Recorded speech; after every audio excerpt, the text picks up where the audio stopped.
we can almost feel the desperation of the psalmist, can't we? As it continues to roll in the latter verses. And perhaps we too have been in a similar place, talking to God, just God and us, getting real. Away from pretensions, away from trying to be what others think that we should or saying the things others think we should say, away from secrets that drown us from full living. In the first part of today's scripture reading, the relationship between God and the writer is firmly established, and I think it's beautiful. Here's another version. "O Lord, you have searched me and known me. You know when I sit down and when I rise up. You discern my thoughts from far away. You search my path and my lying down and are acquainted with all my ways. Even before a word is on my tongue, O Lord, you know it completely. You hem me in. Behind and before, lay your hand upon me. Such knowledge is too wonderful for me. It is so high, I cannot attain it." How do these scripture verses speak to you this morning? And what can they possibly mean for us on our Lenten journey?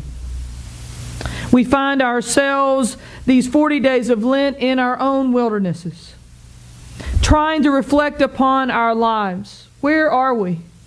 Who are we? Where are we headed, and how in the world will we get there? How does our life fit into the larger community story of our church, of our city, of our country, and of our world? How do we matter? Or do we matter? With those questions deeply embedded in my own faith journey, I've taken the opportunity to reflect on how I might write the first verses of Psalm 139. It would go something like this. God, look, let's be real. You know who I am. The good, the bad, and the sometimes ugly.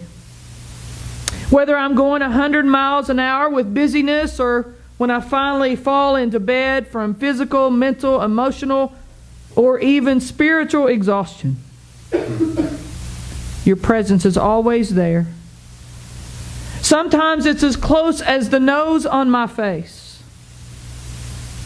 And sometimes it seems that you are as distant as the stars that I can dimly see but never touch.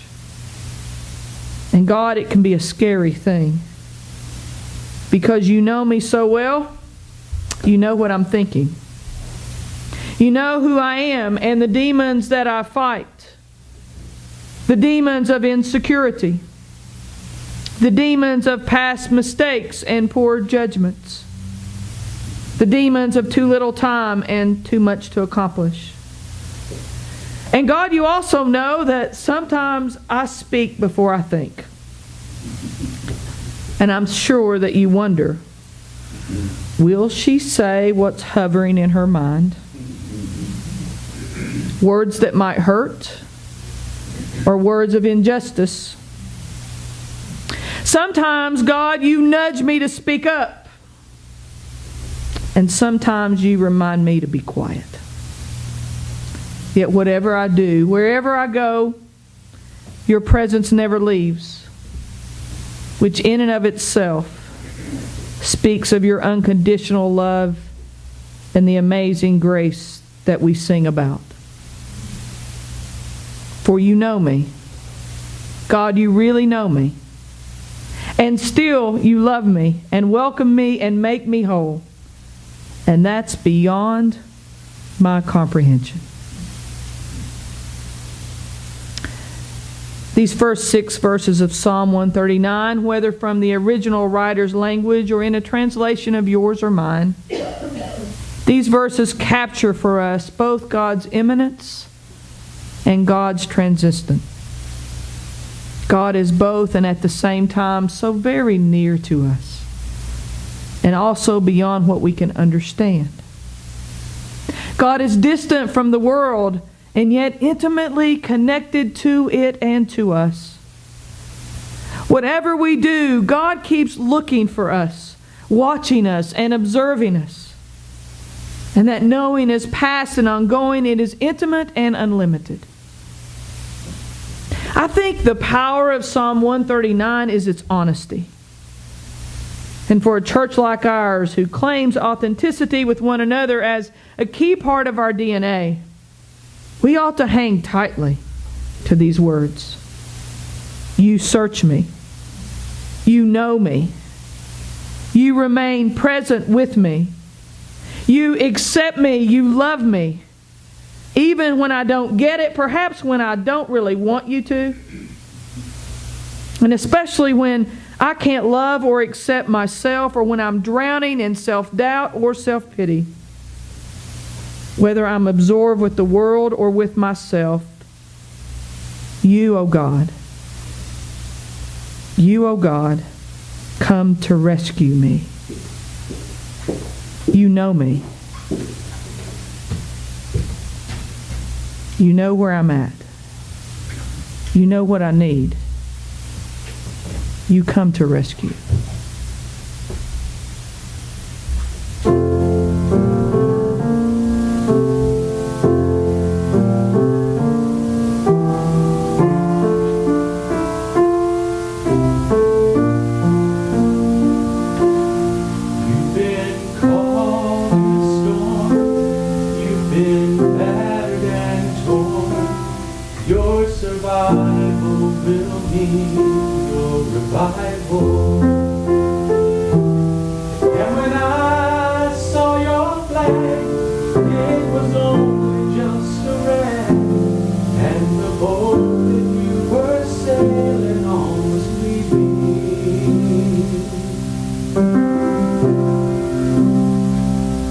It's a cold, bitter tide that's stolen your pride.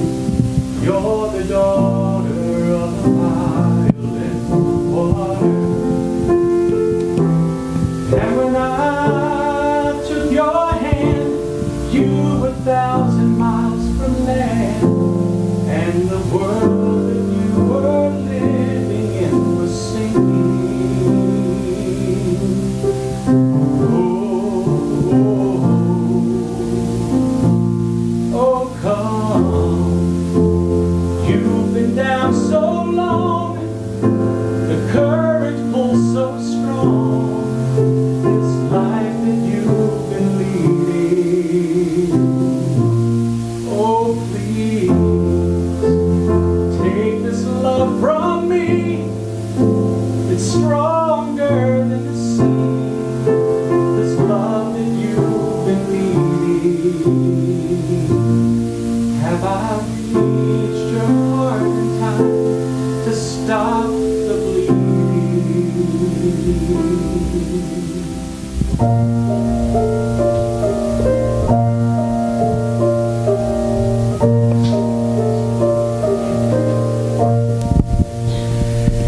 Time has led you away from the bright side of day, and if you follow your life, it's hollow. Say goodbye to the sea, share this love inside of me, and the warmth that it will bring will last forever.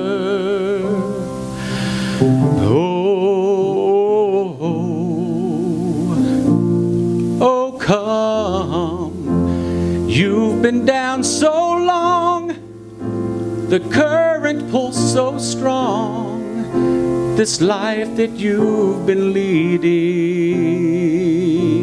Oh, please, take this love from me.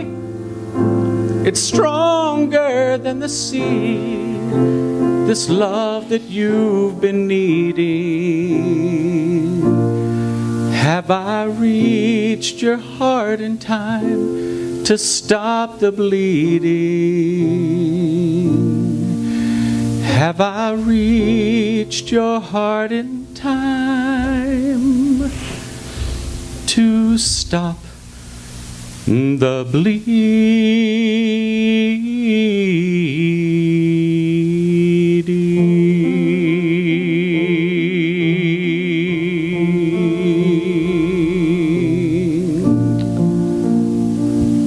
The psalmist continues, "For it was you who formed me in my inward parts. You knit me together in my mother's womb. I praise you, for I am fearfully and wonderfully made." Ah, the tension in that verse. Fearfully and wonderfully. Which is it? The psalmist claims that we are fearfully made and we are wonderfully made. We have unique capacity for wonder and prayer, friendship, love, and redemption. It seems the psalmist is echoing the refrain repeated throughout in both accounts of the creation stories that we find in Genesis. And God said, "It is good." Perhaps if we recognize fully that we are rescued and that we are wonderfully made, it's then we become fearful. Because living fully into all God created you and me to be can be a pretty scary thing, my brothers and sisters. It can take us right out of our comfort zones and pluck us right out of neatly mapped out lives into a sea of unanticipated and difficult to maneuver currents. I shared with those who were able to worship this past Ash Wednesday that we would use sea glass as an anchor image of us, for us during Lent. I don't know how much you know about this glass we sometimes find on a long beach walk. But it starts out as ordinary pieces of tableware or beer or soda bottles that are flung into the ocean. Years pass, sometimes decades, and then one day, on a walk, or being playful on the shores, we find a small shard of a long ago discarded object. Shifting currents around its edges and abrasions from the sand and the waves polish its surfaces, and exposure to the sun alters its hue. And so when we find it, or in my case for us, when we buy it, amidst the shells and the seaweed, we can't help but laugh with joy at what seems to be a miracle. For an ordinary fragment of discarded silica, now time and adversity have transformed into something beautiful. Some of the most beautiful sea glass, and the rarest to be found, is the glass that's been discarded decades ago. And so it has undergone the most turbulent and long-lasting elements of being tossed in the ocean. This morning, we may find ourselves succumbing to the identity of an old, broken beer bottle. But with God's presence and guidance, we can become beautiful sea glass. It doesn't happen overnight. And I'm going to be honest with you. It's not going to happen for an hour on Sunday mornings. And a Sunday morning once in a while when it's convenient. It doesn't happen that way. Those beer bottles get tossed around a lot, over and over again. It is a process of living in between discarded glass and beautiful treasured beach glass. I think Lent reminds us of this in-between time. as does the psalmist, between God's nearness and God's vastness, between despair and hope, between being fearfully made and wonderfully made, between beer bottle and sea glass. In between these times and our varied emotions, we can feel caught in the currents. It's then that we're called to hold on. Just hold on. Hold on in the whirl of the currents. For God's promise is that we will eventually land and we'll become aware of the treasure that we are. Psalm 139 continues with verses 17 to 18. And how fitting. How weighty to me are your thoughts, O God. How vast is the sum of them. I try to count them. They're more than the sand. I come to the end. I am still with you. Wow, what an assurance. I come to the end, and I am still with you. I come to the end of my rope.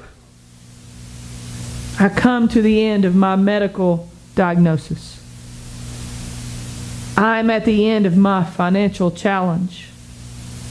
I come to the end of my relationship crisis. I come to the end of my life. The psalmist says, I come to the end. I come to the end, God. I'm still with you. God knows us. God searches us. God is present with us. God rescues us. That's the rescue we're seeking in uncharted waters. May it be so.